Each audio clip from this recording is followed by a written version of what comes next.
Mereka yang menggunakan sistem seperti ini dengan cara pengikatan dengan menggunakan kawat seperti ini ya. Babon singkong diikat pakai kawat, terus kemudian ini dia pangkas seperti ini. Ini tujuannya pun sama sebetulnya, untuk mengendalikan dari hasil.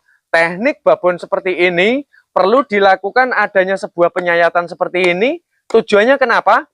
Nih, saya akan mencoba menjelaskan yang dilakukan orang. Kenapa sih orang tanam singkong itu suka dilukai di bagian bawah? Kalau mau tanam singkong supaya dapat menghasilkan umbi yang lebih banyak, lebih lebat, dan lebih besar, itu jangan habis masa panen main tebas, main tancapkan.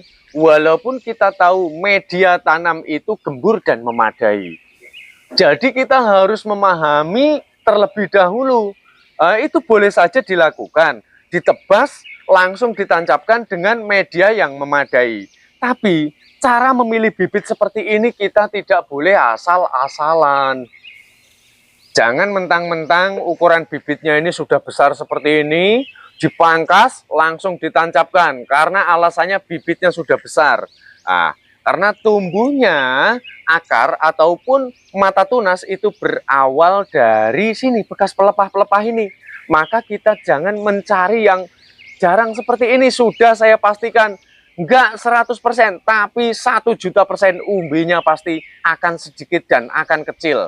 Dan saya akan membongkar rahasia yang betul-betul ini jarang sekali diketahui oleh orang, yaitu menanam dengan sistem tebas langsung ditancapkan. Boleh, tapi kita harus mempersiapkan teknik penanaman dengan sistem babon singkong.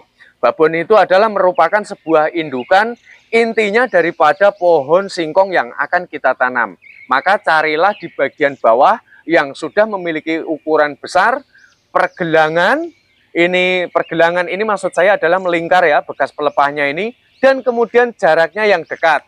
Nah, teknik babon seperti ini perlu dilakukan adanya sebuah penyayatan seperti ini. Tujuannya kenapa?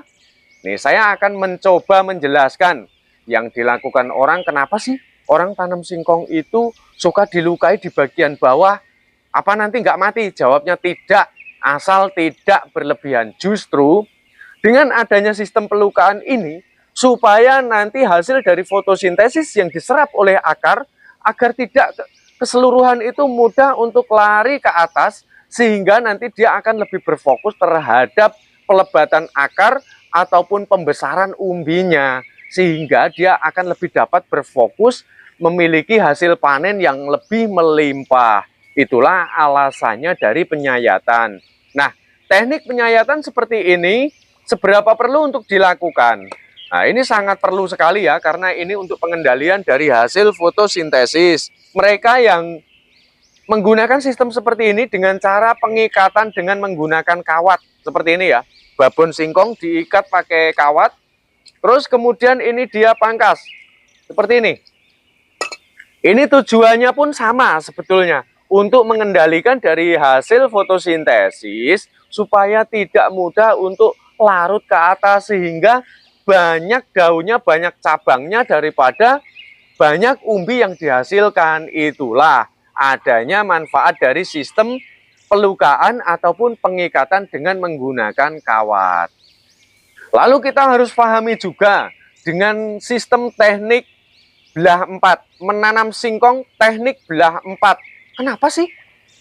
Apa sih alasannya dibelah 4? Apa nanti tidak mati? Jawabannya adalah tidak. Ini juga sama, tujuannya adalah, nah ini supaya nanti kita itu tidak mudah sekali menjustis atau menyalahkan cara yang dilakukan oleh orang lain. Nah, ini tujuannya belah 4 ini, supaya ini juga untuk mengendalikan dari hasil fotosintesis, sehingga yang diserap oleh akar, dia itu tidak terbagi ke kanan dan ke kiri, sehingga dia akan memberikan suplai sesuai dengan tugasnya. Maka ini merupakan sebuah garis pembatas. Ini manfaat dari tanam singkong dengan teknik belah 4. Akan ada yang dibelah 2, ada yang dibelah 4 gitu ya. Dan ini sistem pengganjalan seperti ini yang dilakukan ya oleh orang. Ini memang perlu, karena batang singkong itu mudah untuk menyatu kembali kalau tidak dihalang-halangi dengan sistem pengganjalan yang seperti ini. Kalau sudah diganjel seperti ini, otomatis nanti di bagian bawah, apalagi akar itu kan ada yang sampai merekat satu sama lain. Kalau tidak dihalangi seperti ini, maka nanti akan terjadi proses penyatuan kembali. Inilah alasannya pengganjalan. Dan sistem belah 4 ini apakah boleh dilakukan dengan sistem pelukaan seperti ini? Jawabnya adalah sangat boleh, tapi ingat, ini jangan sampai memutuskan pada seluruh bagian seperti ini ya. Ini nanti justru akan mengering dan akan mati. Ini tidak boleh terputus seperti ini. Karena nanti ketika dia berfotosintesis, karena ini jalurnya sudah terputus, kambiumnya pun nanti otomatis ini akan mengering. Sehingga di bagian bawah akan mengalami dehidrasi dan kemudian terjadi faktor pembusukan dan akhirnya tidak menumbuhkan akar alias tidak menumbuhkan umbi. Perpaduan dari yang sudah saya sebutkan yang paling sempurna adalah jika menanam sistem belah 4 seperti ini, tapi menggunakan teknik babon singkong, maka umbinya sudah saya pastikan akan lebat. Nah, ini yang dilakukan oleh orang sehingga kita semua sekarang sudah mulai mampu mencermati dari maksud mereka para pakar singkong. Ada juga yang teknik mereka menanam itu dengan cara sistem stek rebah seperti ini. Dipangkas, kemudian menanamnya dengan stek rebah ataupun stek tidur seperti ini. Kemudian dilakukan penimbunan. Ada ya, jangan heran ya.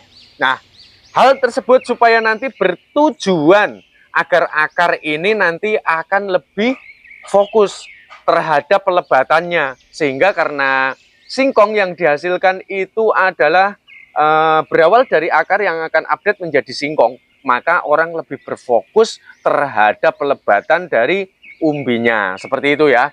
Nah, ini semua hanya seputaran edukasi dari yang dilakukan oleh kebanyakan orang. Sehingga kita tidak mudah untuk menjustis negatif dari apa yang dilakukan oleh mereka para ahli-ahli tanaman singkong. Nah, saya rasa sudah cukup jelas ya, mungkin pemirsa kalaupun ada pertanyaan-pertanyaan tentang seputaran singkong, silahkan tinggalkan di kolom komentar.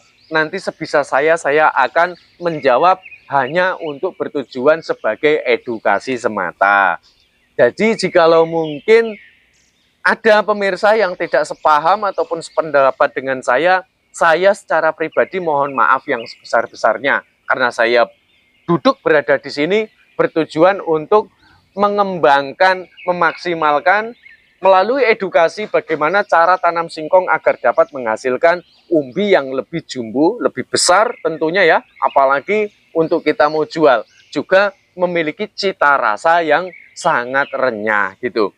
Baiklah, kita jumpa pada konten bermanfaat selanjutnya. Salam cinta tanaman.